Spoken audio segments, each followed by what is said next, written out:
Amis de la forme et de la santé, bonjour. Aujourd'hui, un petit schéma explicatif sur la vitamine D et notre système immunitaire.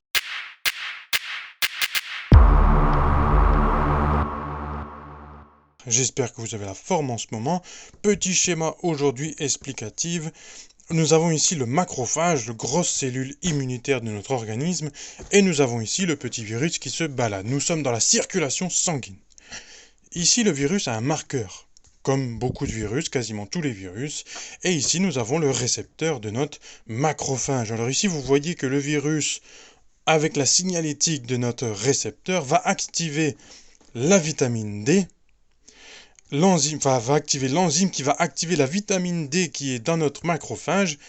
Et celui-ci va activer le noyau qui va bien sûr défendre et attaquer le virus. Et quand le virus va rentrer dans le macrophage, parce que le macrophage va prendre le virus ici, le mettre dans sa matrice, et la vitamine D va alors le transpercer le virus capturé et le mettre en petits morceaux.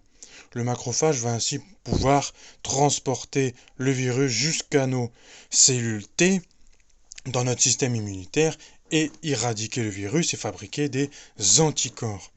Alors voici, si nous n'avons pas de vitamine D dans notre organisme ou si nous en avons peu, eh ben ça va être très difficile de lutter contre le virus qui va rentrer dans le macrophage, etc., etc., etc. Nous avons ici la dose 80 et, entre 80 et 100 milligrammes, enfin pas milligrammes, nanogrammes dans le sang.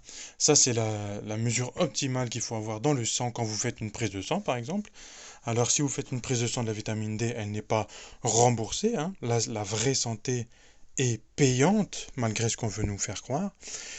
Et du coup, voilà, je voulais vous expliquer aujourd'hui. Ici, nous avons la vitamine D des laboratoires Unae. Et je vous souhaite de garder la forme cet hiver. A plus.